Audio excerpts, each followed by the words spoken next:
Hey folks, happy Wednesday to you. We continue our November prayer calendar. It is Wednesday, November 16th, and the prayer prompt of Thanksgiving for the day is that I am thankful for the ability and gifts we have received to help others. And the passage is from 1 Peter chapter 4, verses 9 through 10. Yesterday we were in 2 Peter, so it won't surprise you that 1 Peter is right before 2 Peter in the New Testament. Find that all the way at the back, just maybe 5-10 pages before Revelation, which is the last book in the Bible. So 1 Peter chapter 4, verse 9. And as you're finding that, I just remind you that these letters are written to people who are very early in the Christian movement.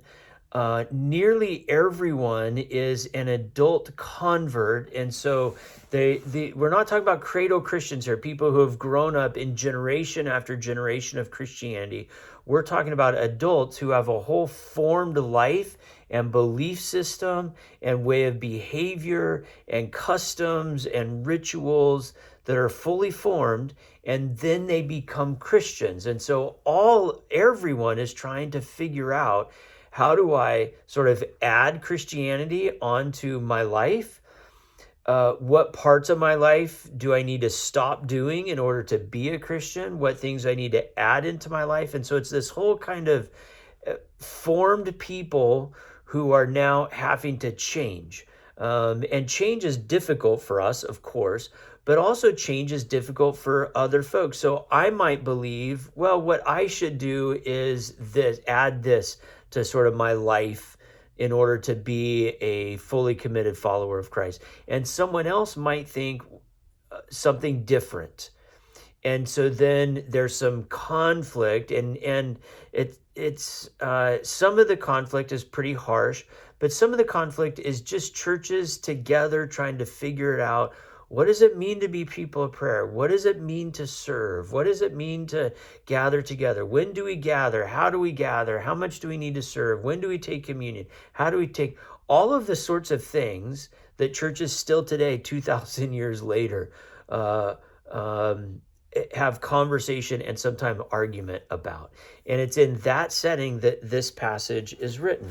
As it says, be hospitable to one another without complaining. So welcome one another into the community without complaining like, well, they don't do this and I have to do this and they should have to do this, and right. And then continuing, like good stewards of the manifold grace of God, serve one another with whatever gift each of you has received. And so you have received these gifts through the arrival of the Holy Spirit in your life.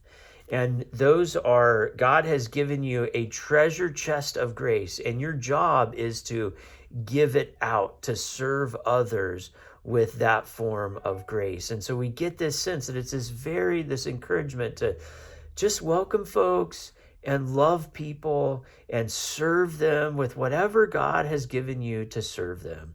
And, agree to disagree perhaps, but welcome them with hospitality. You're kind of all in the same situation. You believe that the other person is doing their best, and give your best. And so this sense of just kind of coming together as a community.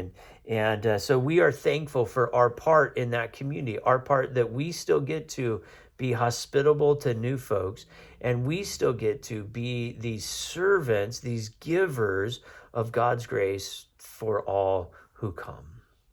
God bless. Have a great day.